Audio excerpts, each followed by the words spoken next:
தாவீது சொல்லும்போது, நான் தேவனை நோக்கி, மனுஷனை நோக்கல, பிரபுக்களை நோக்கல, உலகத்தை நோக்கவில்லை. அவன் யாரை நோக்கினான்? தேவனை நோக்கினான். நீங்களும் யாரை நோக்கணும்? நம்முடைய தேவனை நோக்க வேண்டும். நம்ம சிருஷ்டித்த கர்த்தரை நோக்கி, என் சத்தத்தை உயர்த்து நான் கெஞ்சினேன். அமைதியாக அல்ல, எவ்வளவுக்கு அதிகமாக தன் சத்தத்தை உயர்த்த முடியுமோ உயர்த்தி கெஞ்சினான் என்று சொல்லுகிறார். பெற்றோரிடத்தில் பிள்ளைகள் சில சுவையான பொருளுக்காக கெஞ்சுவதை போல தன்னுடைய தேவைகளுக்காக தேவனிடத்தில் கெஞ்சுகிற ஒரு பக்தனாக இருந்தார். நீங்களும் நானும் கெஞ்சி தேவ சமூகத்தில் பிரார்த்தனிக்க வேண்டும்.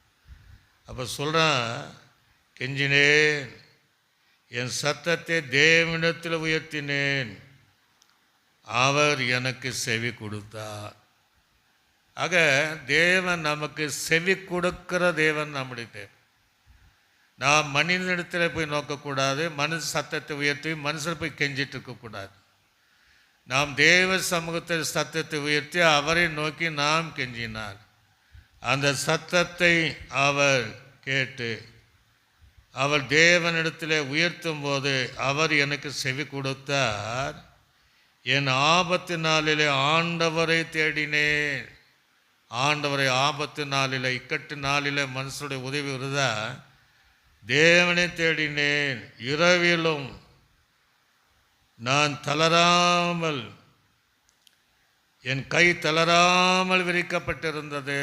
கையை அசையாமல் அந்த மோசையினுடைய கரங்கள் ஊருன்னு ஆறுனும் தூக்கி உயர்த்தினதை போல யாருடைய உதவி இல்லாமல் தளராமல் என் கைகள் உயர்த்தப்பட்டிருந்தது.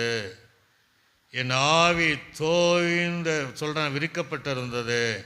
என் ஆத்துமா ஆறுதல் அடியாமல் போயிற்று. நான் தேவனை நோக்கி நினைக்கும் போது அலறினேன். நான் தியானிக்கும் போது என் ஆவி தோய்ந்து போயிற்று என்று சொன்ன தேவன்.